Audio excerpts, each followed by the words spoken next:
چلو در رسول پہ چلتے، آؤ حضور کی بارگاہ۔ کہتے ہیں نبی پاک کی بارگاہ میں آئے، حضور نے چہرے دیکھے، کریم سے مسئلہ نہیں پوچھنا پڑا۔ میرے مصطفیٰ کریم نے فرمایا بھوک لگی ہوئی ہے تم تینوں کو؟ 3-4 دن ہو گئے؟ اللہ کے رسول نے فرمایا مجھے پورا ہفتہ ہو گیا ہے۔ سبب کچھ اور ہے جس کو تو خود سمجھتا ہے۔ زوال بندہ مومن کا بے زری سے نہیں، بھوک نقصان کا وجہ نہیں بنی، وجہ کوئی اور بنی ہے۔ رشوتیں جو بازار گرم ہوئے ہیں لوٹ مار کے، یہ روٹی کے لیے نہیں، یہ زیادہ کھانے کے لیے، یہ بینک بیلنس کے لیے گرم ہے۔ یہ لوٹ مار کا مقصد کوٹھیاں بنانا ہے، روٹی کا تو رب کریم کا وعدہ ہے۔ جو روز روتا ہے شام کو کہ میرا کاروبار کوئی نہیں، اصل میں کہتا ہے بنگلہ کوئی نہیں، اصل میں کہتا ہے کار کوئی نہیں، پجارو کوئی نہیں، روٹی تو اللہ عطا فرماتا ہے، اس کا وعدہ ہے۔ فرمایا حضور نے 3 دن بیت گئے، چلو۔ میرا بے تکلف صحابی ہے ابو الحسن انصاری، وہ بڑے نصیب والے ہوتے ہیں جن کو میرے نبی پاک خود کہتے تھے کہ تیری فلانی ذمہ داری ہے۔ اس زمانے کا تو کسی کو کہہ دیا جائے یہ تیری ذمہ داری ہے تو کہتا ہے یہ تو پھٹیکے ڈالنے لگ گیا ہے، یہاں سے تو چھٹی کر جانی چاہیے۔ خوش ہوتے تھے صحابہ کہ ہماری ذمہ داری لگی۔ کہتے ہیں حضرت ابو الحسن انصاری کے گھر گئے، نبی پاک نے فرمایا بھوک بڑی لگی ہے، کھانا لا۔ کہتے ہیں حضور نے اسے کہا تو اس آدمی کو تو وجد ہی ہو گیا، اس نے کہا میرے اتنے نصیب کہ حضور کا یہ کھانا کھلا۔ آؤ دیکھو دنیا والوں، آج جو سب سے زیادہ عزت والا ہے وہ میرا مہمان بنا ہوا ہے۔ فرماتے ہیں وہ دوڑے گئے، بکری اٹھائی، ذبح کی، بیوی کو کہنے لگے روٹی تیار کر، ادھر کھجوریں توڑی، انگور توڑے، کہنے لگے حضور آپ جب تک تناول کریں تب تک کھانا پک جاتا ہے۔ حضرت عمر کہتے ہیں روٹی پک کے آئی، بڑا پیارا گوشت، بڑا اچھا سالن، بڑا خوبصورت خلوص والا کھانا۔ فرماتے ہیں میں نے بڑا ہی کھایا۔ نبی پاک نے نہ ایک روٹی لی اور چھوٹی چپاتی، تھوڑا تھوڑا سالن کونوں سے، اور جب نبی پاک نے کھا لیا تو حضور کی آنکھوں میں آنسو آئے۔ حضرت عمر کہنے لگے حضور روئے کیوں؟ نبی پاک نے فرمایا سوچتا ہوں 7 دن کے فاقے کے بعد کھایا ہے، پر ڈرتا ہوں رب اس کا حساب پوچھے گا تو جواب کیسے دینا ہے، اس کا حساب بھی تو دینا ہے نا جو کھایا ہے۔ تو حضرت عمر فاروق کے ہاتھ میں کچھ چیز تھی، زور سے زمین پہ ماری، کا محبوبہ 7 دن کے بعد بھی روٹی کھائے تو حساب دینا ہے۔ نبی پاک فرمانے لگے عمر وہ مالک ہے نا، تو جب دیتا ہے تو حساب نہیں لے سکتا، حساب تو دینا ہے، حساب تو دینا ہے، تیاری رکھو۔ صحابہ کرام فرماتے ہم نے ارادہ کیا کہ آج کے بعد ہم پھر فاقے کریں گے، کم کھائیں گے، اس لیے کہ حساب دینا ہے۔ میرے بھائی وہ فاقہ کشی کرتے تھے، ڈرتے تھے۔ یہاں تو لوگ کھا کے بیمار ہیں، کھاتے جا رہے ہیں، سوتے جا رہے ہیں، کھاتے جا رہے ہیں، سوتے جا رہے ہیں۔ یہ بھی وقت آئے گا رمضان شریف کا، سویرے درس پہ آؤ کہتے نیند بڑی آتی ہے، سویرے 2 سپارے پڑھ کے سویا کرو کہتے صاحب نیند بڑی آتی ہے، فجر کے بعد ہی تو وقت ہوتا ہے اللہ اللہ کرنے کا، سحری کا، کھاتے جا رہے ہیں، سوتے۔ لوگ جماعت سے نماز نہیں پڑھتے، سو جاتے، جماعت کا ثواب چھوڑ کے سو جائیں گے۔ بھائی رمضان مبارک میں فاقہ کشی کی ٹریننگ ہوتی ہے، فاقہ کشی کی تربیت لے، رمضان میں روکے اپنے آپ کو، تربیت ہوگی۔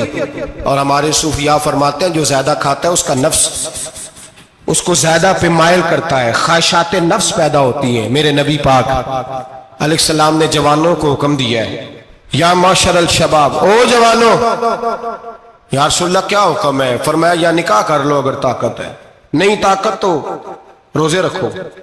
حضور روزے سے کیا ہوگا؟ فرمایا تمہارا نفس کچلا جائے گا، شیطان وسوسہ اندوزی نہیں کرے گا۔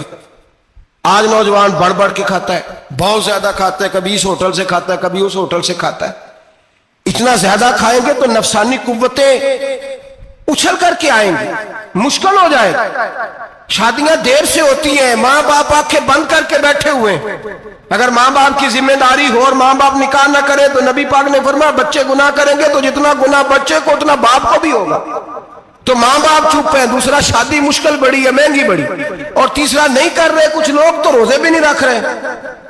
تو رمضان ان کے لیے بھی وقت ہے، نفسانی قوتیں کچلی جائیں گی، کھانا جتنا کم کھایا جائے گا اتنا وجود کے اندر نفسانی خواہشات کم پیدا ہوں گے۔ تو رمضان تو پریکٹس ہے مجاہدے کی، دین کی۔ اور دوسرا میرے حبیب پاک صلی اللہ علیہ وسلم نے فرمایا ہے، حضور فرماتے ہیں کہ رمضان اور قرآن کا آپس میں رشتہ ہے۔ قرآن پاک کتنا پڑھنا چاہیے روزانہ؟ زیادہ سے اللہ جزا دے، امید ہے آپ زیادہ سے زیادہ ہی پڑھتے ہوں گے۔